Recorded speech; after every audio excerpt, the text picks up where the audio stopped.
Can you share one of your favorite stories? A quick one, like not the whole book, but share one. I thought your I'd do the whole most book. favorite. I know, maybe not. Okay, What well, my would be most just one of your favorite- favorite chapters and why? Okay. Because you're going to have to. By the way, we're going to have a book signing tonight, and Rivva's going to be here reading stories throughout her day tomorrow. I think I'll do one. This is one of my favorites. It's called Joy. And the stories all take place where I've lived or where I visited. And this takes place in South Jamesport on Long Island, the North Fork. I don't know, any of you been there? And it's a wonderful, sweet little town. There's cornfields all around, quiet little beach. And I was there with my daughter. And the story is told in 6 separate vignettes, kind of like photographs that all come into focus at the end. Joy. What are you writing? My daughter asks, as we walk to the beach holding towels and pails and holding on to the hands of her 2 young sons. Little true stories, I say, recipes for a sacred life. Elise gives me one of her knowing looks and gestures toward Eli and Isaac. You should write about your grandchildren, she says. They're sacred. Summer 2009. In the glow of the setting sun, Eli, just 4, and Isaac, almost 2, race in circles on the dirt driveway by their farmhouse while I vigorously chase them. Round and round we run, all laughing nonstop, as if this is the funniest thing in the world.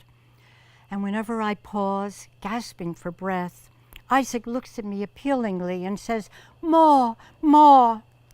Then we're off again, round and round, running and laughing.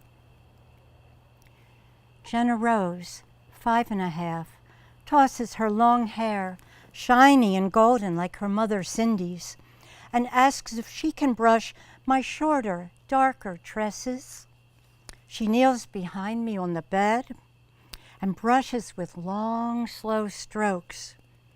I'm making it grow longer, she says earnestly, and it feels so nice, as if my hair is truly growing with each stroke of the brush. I'm sitting on the sofa reading Mrs. Pigglewiggle, a favorite book from my childhood, to Tony and Cindy's son, Brendan. Tall and lanky, he just turned 7, but leans in my arms like a kitten when we read.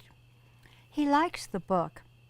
Not as much as Harry Potter, he says kindly, but it's good too.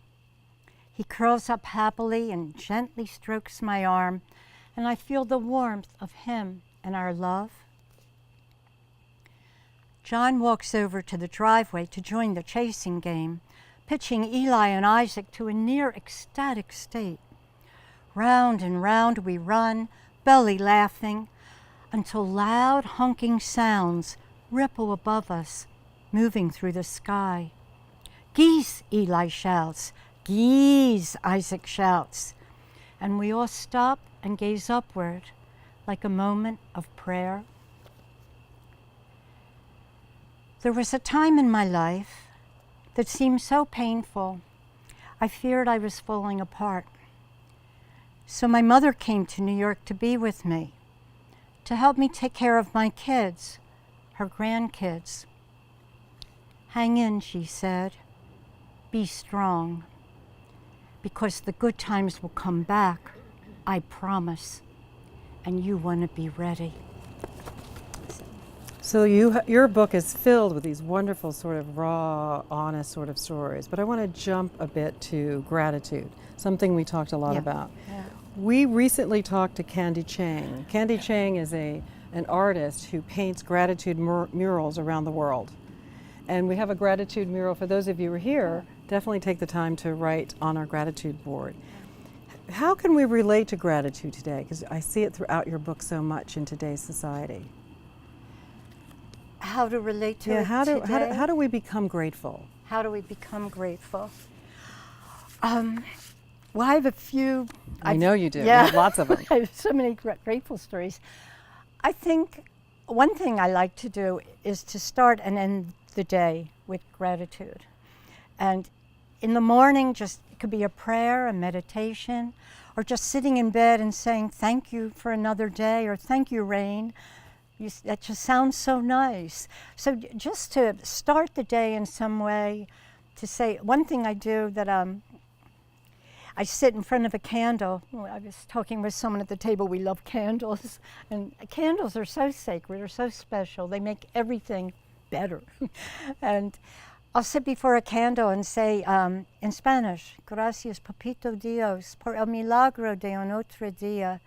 Thank you, dearest God, for the miracle of another day. And I got that from a book, Rain of Gold, and I just loved it, to acknowledge, and a young girl said it, so it was papito Dios. And, but to start the day just thanking or asking for guidance or intention, what can I do today that will be worthwhile or will help the most? And then at the end of the day, you could either, if you have a partner or a child or a housemate, something I do with my husband that we love is we take turns. We're sitting in bed and I'll say one, I'm grateful that the rain stopped. And then he'll say, I'm grateful I got my job done. And then I'm grateful for our children. But we go back and forth until there's like nothing more to say. And it's great to do with children. You can just ask them for 3 things. So those are the morning and the afternoon gratefuls. But I think it's important. Michael Beckwith, Bernard Beckwith, he said, it's nice to remind yourself all through the day, put in your mind that every hour you're going to find something to be grateful for. And it works, just having that thought in your mind. I would find that every hour I would think of something and express it. And what I feel very strongly about gratitude, though, is that you want to say it out loud and you want to thank the person, thank you, John, for mowing the lawn. Thank you, tree, for all this beauty. Thank you, God, for making Mother feel better. Whatever it is you feel. Thank you, crickets, for our background music tonight. Yeah, and thank you for the sacred place that we're all sitting in. The stillness and the nature and the kindness. You mentioned in one of your chapters, it's easy to be grateful on a good day. Right. How are we grateful on a rough day or a bad day? And we see a lot here at the Golden Door, and we talk about gratefulness a lot. You've got a chapter on that in your book. I have a real short one on that. Would you like me to? Okay. For days when it's hard to feel grateful. So there I was, practicing gratefulness, and on good days, no problem. Oh, thank you for this lovely sky and my dear family, and thank you for my loving husband, John. Then, when the dark days came, I would struggle to feel gratitude, but find it forced and phony. I'd be praying, thank you, God. I'm really grateful for this lesson, or challenge, or chance to grow. But I wasn't. What I wanted to say was, help, make things better. This is so not okay. Then I found a little book by Richard Carlson, Don't Sweat the Small Stuff, and it's all small stuff. He wrote that the happiest people he knows were hardly happy all the time. That's encouraging. In fact, they could really get down. All right. The key seemed to be their awareness that bad times and bad moods will come. So rather than fight them, they just accept them and wait for them to pass. Yeah, but bad times can really drag on, and they pass a lot quicker, Carlson added, if you accept them with grace. Ah, now I got it. It was like finding the missing piece of a puzzle. Good day, be grateful. Bad day, be graceful. Be grateful, be graceful. And on it goes. That's really good. I meant that chapter. That was really good. It reminds us that we should be grateful. In your chapter, A Good Day, you commented on advice you got from Susan Jeffers' book, End the Struggle and Dance with Life. I like the storyline, which created a huge life not focused solely on goals and aspirations, but one that's filled with equal components. But making busy lives find equality in all the components of life, like family, work, quote, fun, friends, home, people aren't capable sometimes of doing that. So Right. how do they do that? If Well, that's what creates a good life. Right. Well, I think when she said equal, it was more they all get equal credit. That you want the balance, but you're not going to be able to get this perfect balance of this much time with work, this much time with family, this much time playing my guitar, this much time running. So what you want to remember is that all of them are equally important. So even if you need to or choose to spend 90% of the time working, when you're doing 10% of the time for fun, to remember that that's just as important. It's not cheating and taking away from the work. That's part of, she talks about a full life, and that every part on this circle, the family, the friends, the fun, the work, whatever, it's all equal in importance. And you can divide it up different ways. In different percentages. Different percentages, but to appreciate that each part is meaningful and helping you have a full life. I love this conversations about, you mentioned you're addicted to lists. Yes. I love lists. I mean, I don't do lists very well, but I like lists. But one of the things I heard recently was the concept of having something on your list, like I've had on my list forever, speaking French. It's like loser. It's never going to happen. Yeah. And I was so grateful one day to look at this list and say, I'm going to be crossing this off my list, because now I can say, this is no longer on my list. It felt so Right. good to finally not have that on my list. It's been like 20 years it's on my list. But that's the question. How do we help people get that stress of all that list making and all that I must to get a bit more calmer about their life? Well, I so love making lists. I know, me too. Me too. I just don't put French on it. I have so many lists, and I Do go you find that you get them all done? No. Okay, there There's you go. no way. And someone took my list the other day away from me. I was in the hospital with a friend who was sick, and she said, "What are you doing?" And I'm just looking over my list. She went, "Oh my God, this long list, you know." But I highlight. I get a yellow highlighter, and I do this almost every day. And I have to rewrite my list because, like you say, you cross off what you're not going to do. But I highlight certain things. And then I started a new little list called What to Do Today. I put it on the back of another list, and I just pick a few things. I am addicted to lists. And I put just for today, keep it nice and calm, not, I like that not on a learn list. That's French, good. but 4 things I'll do in the day. But crossing off, anyone who writes lists, that's a great joy. It's a It's the great best joy to cross Having to something throw away the last piece of paper with a thing is even better. Can you share with you, there's a lot of conversation going on today about mindfulness and meditation. We talk about it a lot here. Can you share with us some of your thoughts on human connection? Is it harder since we're wrapped up around technology? And one of the things we try to encourage here is certainly we have Netflix, but in our rooms it's really quiet moments to take a step back and lie. Have we lost the ability to have that deep connection? I mean, people are kind of like this all the time. Technology is not going away. There's massive brain conversations, mindfulness conversations, meditation conversations. We're going to get to that in a moment. But the question is what thoughts are we not doing to bring back those connections? I mean, I saw one of my employees walking out tonight, and they were both sort of walking by, 2 of them, a Seuss and a admin, and they were walking to the parking lot, and the phones, they go, the sky is so beautiful tonight. Just look up. Yeah. Look up. Put them away for 4 more minutes. Yeah. Why have we lost that, and what are we going to do to get it back? It's going to be worse for the millennials. How do we get it back for them? Well, my book is about connection, because to me a sacred life is connection. So each story in the book, there's 75 short stories, shows it illuminates a different way to create a deeper connection than what we're getting through technology, and to find deeper meaning from being over-informed.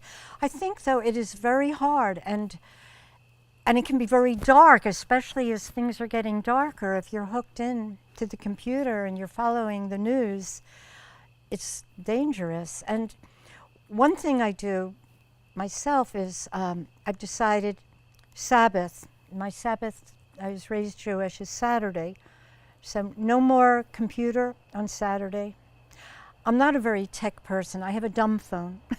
They told me call it an unsmart phone, but it's a dumb phone, you know, and that's what it is.